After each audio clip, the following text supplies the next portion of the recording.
Welcome to the couch. Grab a cushion, park your ass, get comfy. This is Cammy's Conversation Couch. Let's get fucking into it. Here it is. The first one. Cammy's Conversation Couch. Now, it might not be perfect, but it's going to be real. It's going to be me. Ignore that. Probably looks stupid as hell, doesn't it? But I've seen quite a lot of people doing it, so I thought I'd give it a go. I start with sobriety. I'm just over a year sober now, and yeah, it's been quite tough, to be honest. It's been really tough. Not to say that there's not been any positives or any good things come from it. It's just, I think you believe that, you know, you're going to get sober and then all the problems are going to go away and your life's just instantly going to get better, but it's not. It doesn't go that way, unfortunately. Maybe for some it does, but I imagine it's pretty much across the board, the same for everyone. You know, the reason you've been not sober for so long is because you're running from something, or from many things. And I think, like, when you do finally get sober, you have to face all those uncomfortable truths or the uncomfortable feelings, the memories that you've been trying to put away for so long. They all tend to, they all flood back. You know, that box fucking rips open and they all come pouring out. And I think that's the hardest part, trying to deal with all of it. Because the reason, for myself anyway, the reason I escaped myself was because I didn't know how to deal with my feelings or those memories or the uncomfortableness, the stuff you don't want to touch, you know? And I couldn't compartmentalize it. I couldn't slowly process it, and that's why I ran through substance abuse. So when all that came rushing back into me, it's, again, the first thing you want to do is run from it, but you know, that's not what I'm trying to do anymore. So to process all that was very hard. That was the biggest fight, I think, up here, like dealing with myself again, you know, because I can be really fucking nasty to myself in my head, and yeah, I don't think I was ever really that kind to myself, and I should have been. You know, the things that happened to me, they weren't all necessarily my fault, and maybe I thought they were. Maybe I took them with me, you know. But slowly we're making peace with a lot of things that have happened, and slowly accepting as well. I think acceptance is pretty key, because once you can accept everything that's happened that you're trying to avoid, and you can make peace with that, and you can unravel it and make sense to an extent, then it becomes easier to process, or it becomes easier to put away, you know? It's like, you know, like a game. I'm not comparing it to a game as such, but, you know, you get a, you know, sometimes you get a game and you can't quite complete it. And I can only talk through, you know, I like to play games. So, you know, you play a game, you get a game, you start playing it, you can't really complete it. You sort of don't play it for a while, and then you come back to it again, and then it makes sense to you. And then you can process it, and then you can work it out, and then you finish it, and you get that sort of satisfaction, and then you put it back in its case and put it away, and you probably never play it again. But it's kind of like that as I've got older and maybe more mature emotionally, that I've now been able to readdress those and work my way through them, which has been quite a task, but we're getting there. And therapy's helped a lot. Therapy's really helped me.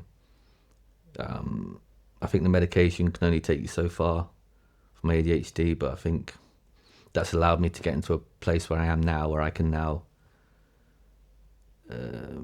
face myself. I can face a day. Like before that, without the medication for ADHD, every day was a struggle, you know? Like I just couldn't understand how people just got up out of bed and went to work or went about their day and just did things. Like it took so much effort mentally and for me to just go and do something. And that's the crippling part, I think, as well, is that, you know, I'd sit there and I'd be like, all these things I want to do, and then I couldn't do them. I'm like, why can't I do them? Because I want to do them, but my body or something won't let me do it. And it was so confusing. It was, I mean, obviously I still don't have the answer, because at the moment the medication gets me up and out and doing things, and I don't want to be on the medication forever either. So I'm trying to get habitual with stuff, and hopefully that's the plan in my mind anyway. Like the medication, and that's where I'm going. And I'm going to probably go off in and out of places, as that's just how I am. So just bear with me. Try and keep up with me. I'll try and bring it back round to tell you where I was meant to be going. But I don't know where the fuck I was now. I lost myself. Yeah, the medication, that gets me up and going. But I don't want to be medication forever. And my plan is to, with the medication, to be able to get me back to feeling myself to some extent, and getting on with my life and progressing and moving forward in a positive way. And then hopefully in turn that those habits can just be natural for me. And then I can come off the medication and I can just be a normal functioning human being again. Because it's mad, isn't it? Like, when I was younger, I didn't think, yeah, I suppose I did actually. Yeah, it was a bit tough then as well. Like, I always thought I was a bit different, or can understand why I struggled so much at certain things to like, just follow through. I was kind of like, growing up was kind of like running a race with my laces tied. I just couldn't really, I got so far and then I'd fall down, and I'd get up and then I'd go so far and then I'd fall down. And I suppose that's what it's been like for a long time. It's like trying to read the manual for life in the dark. You ever tried to read in the dark? It's pretty fucking hard, trust me. So back to the sobriety thing. It's been tough, but it's also been great. The good parts are that I can feel myself again. The clarity in my mind is better. The weekends, like not losing a whole fucking weekend if you go out on a Friday night, you know.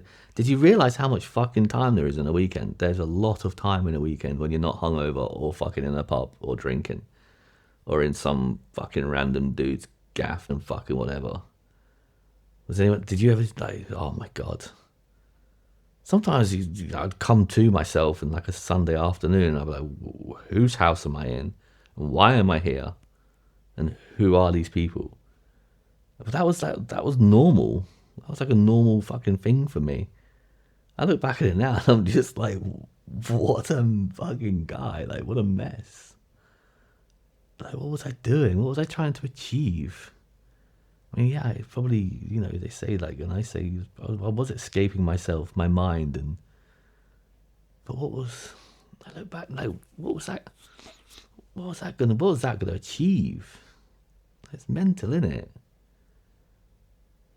So yeah, the weekends are longer, and, you know, I've not argued with my girlfriend since I've stopped drinking. All our arguments used to be because of me going out and getting drunk and acting a fucking asshole, or coming back and acting an asshole. And it's so weird, isn't it, alcohol? Because it just takes away, like... And I can't speak for everyone, because there's some people who can go out and have a good fucking time on it, and, you know, no issues. But for a lot of us, I think, as well, like, for me, it just took a part of me away.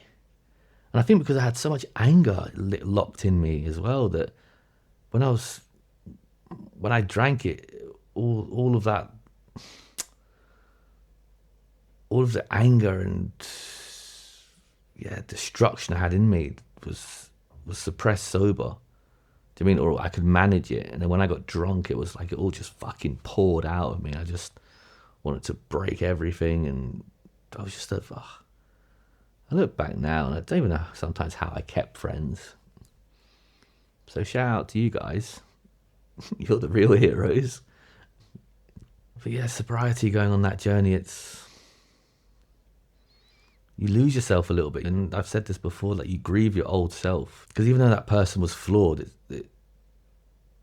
I still had a good time with that person. And I talk about him as another person, because to me now it is another person. The other day I was looking, my old man sent me a picture of me moving into my first apartment here in Denmark, and I was looking at myself, and I just started crying. You know, I was looking at this picture, and I was looking at him, and I was just thinking, I don't even remember. I can't even. You just like, you're like an old friend that I don't know anymore, or like that I don't like, or yeah, it just, I didn't recognize that person. I knew it was me, of course I did, but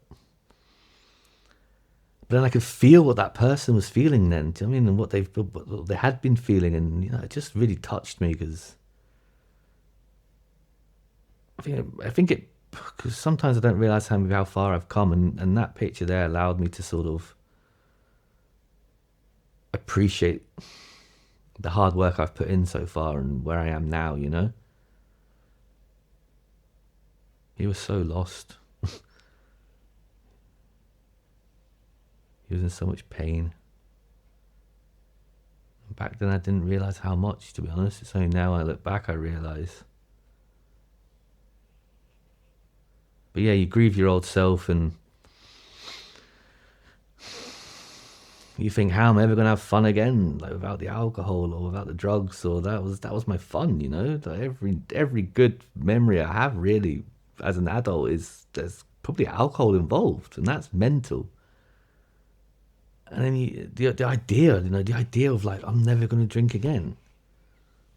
Like, what do you mean I'm never gonna drink again? That's it. That's the one, you know. It's I'm never gonna have one of those mad nights out again. And as much as they weren't good for me, oh my fucking God, how much I used to love them. In the moment, obviously. Not in the morning after, I hated it. But in that moment, when you're just off your nut, not a care in the world, and you can just wander about places and just go to different parties and just meet people and chat shit, and yeah, probably make a cunt of myself, but sorry, language. Make an ass of myself, but it was so free. It was so freeing to just be. There was just no responsibility. There was no care. There was no reason to. Yeah, it was. And the only time I could actually be present in a moment before I went too far was when I'd had a drink or something, because then everything went quiet inside of me, and nothing else mattered anymore. It was just me and the pub and my mates, and that was the only time. But there was always, I could never stop. I mean, I don't know about you guys, but it was not being able to stop that was my problem. Once I had a taste, I was gone. I never understood the people that went for one drink. Like, why are you going for one drink? What are you going to do with one drink? Like, if you're going to drink, you may as well fucking drink. Like, go and drink. And again, that's probably my makeup. Like, it's all or nothing. It's like, do you want a line? Oh, no. I'll have a bag, yeah. Well, not a line. Do you want a pint? No, I'll have fucking a keg, not a pint. I'll drink the whole fucking lot. In a weird way, when you're sober, you do miss those things, or the idea of not having that again. But maybe it's the old concept of you want what you can't have, and you know you can't have it, so you want it more. But to bring it round, sobriety is tough, but it's also good. It's also magical. It's also been very fulfilling for me to, like I say, find myself again, feel myself again, be myself again.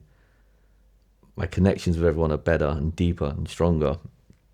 Things aren't so, they're much deeper and fulfilling with everyone. They're not just like paper thin or like held together by alcohol or nights out or I'll put up with you because you'll go out for a drink with me. You ever used to do that? Like, you just find people, or a certain couple of people, or even one person maybe. And you're like, that's the guy. If I want to go out for a drink, I'm ringing, because they will come, they will stay, and they will go as long as I go. It was like your ace card if no one else wanted to go out with you. Fucking hell. What I think is, if you feel like things aren't changing and the same outcomes are repeating, or you're having the same arguments, or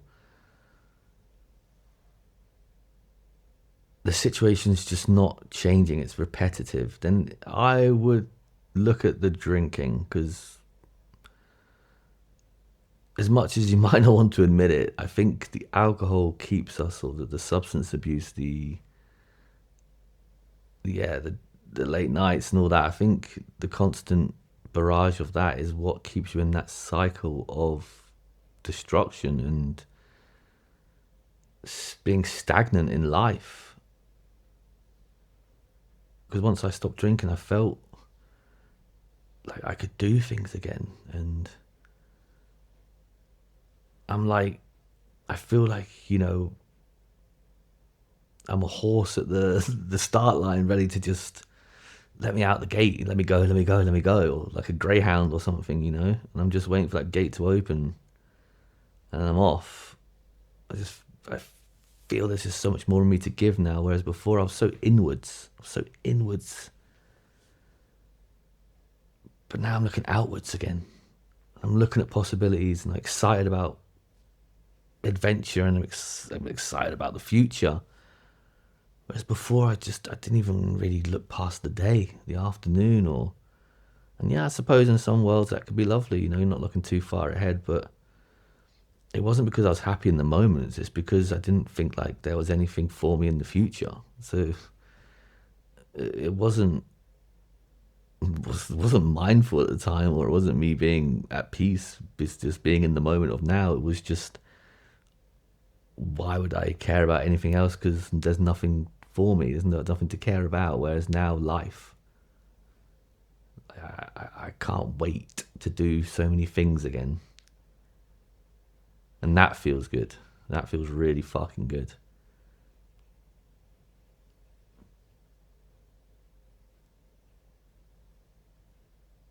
I don't know how long I've just fucking rambled on for. And that's what it's probably going to be, a bit of a ramble. Comment below and let me know what you liked and what you didn't like, or if you can relate to any of it, and then we can talk about it. And if you want, ask me to discuss anything else in future episodes, and I'll give you my opinion, my take on it. For a first episode, I think that went alright. What do you think? Be nice, but be honest. But not too honest if it's not nice. Alright? So yeah, just quick recap to bring it fucking back round. Stop drinking. Stop fucking drinking. But only if it's ruining your life. Like, if you're having a good time on the alcohol and whatever, then you're an adult. Do what you want. Enjoy yourself. Go fucking wild. Not too wild, because that's when fucking shit goes wrong. But go wild. But if you're drinking and doing whatever and it's causing you problems every time, then mate, you need to stop fucking drinking and have a real, long, hard look at yourself and decide what it is you want. Because I realised that I didn't want to be a lonely old man looking at the bottom of a pint glass. I did not want to be that guy. I wanted a family and a partner and a life of fulfillment. And the only way I could see the only way I could see me getting that life was by leaving that life behind, because there was nothing there for me anymore. As much as I fucking loved it, as much as I want sometimes now to just go on an absolute fucking bender and go AWOL and just not come back for a week, I know that it's just nothing. There's no good that's going to come from it long term. Even in the short term, I'm not even going to remember it anyway, so why the fuck does it matter? it's short-term joy for long-term pain. Like it's madness. My message, I suppose, is stop drinking. Find out what it is you want in life and go and fucking get it. Because this is one chance, guys. One chance, one life. There's no receipt. There's no refund. You can't get a fucking exchange. You can't even get a part exchange, right? You're all in. You're all in. So don't waste any more time, man. Don't waste any more time.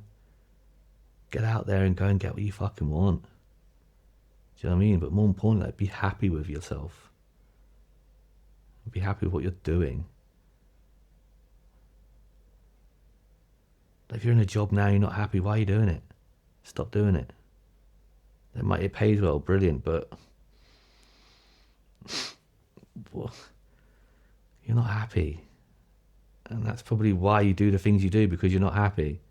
So once you're happy, everything else will come. So first of all, be happy. Step 1, be happy. Step 2, stop drinking. Or step 1, stop drinking, then step 2 is be happy. Do both. Just figure out which way you want to do it and do it. I'm not your therapist. I'm not your sobriety coach. I'm just a man that's telling you them two. Put them in any order, but do them too. Do them too. Do them too. Do them too. Say that. Do them too. Do them too. That sounds so weird, doesn't it? The more you say it. Do them too. Do them too. Yeah. Fucking hell. Anyway, I think on that note, I'll be off ski. But it's been a pleasure. You're more than welcome to pot round again for the next episode. Be lovely to have you. Let's see if we can grow this little community. Get some people, get us all chatting about life and supporting each other and sharing advice, and get over to the podcast. Tomu, the Open Mic Unfiltered, Spotify, Apple, and on YouTube. So get over to that, check that out. There's some good shit on there, trust me. Good shit. And the socials, Instagram, TikTok, follow. Because the plan is at the end of all this, we're going to build a community of fucking loads of people, right? And we're going to change the world. That's what we're going to do. We're going to change the world. And we're going to help so many people. Like, I want to help so many people. I want to just... That's another episode, but let's build the community. Let's all get together. Let's make a change. Let's do something fucking good for this world.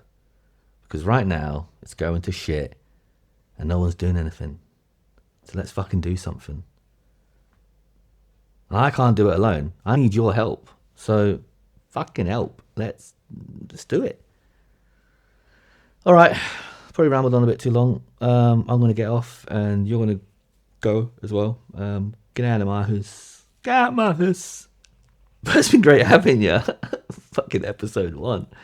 Done. Stop drinking. Be happy. And more importantly, be good to yourself. Thanks for coming to Cammy's Conversation Couch. I'll see you next time. Legend.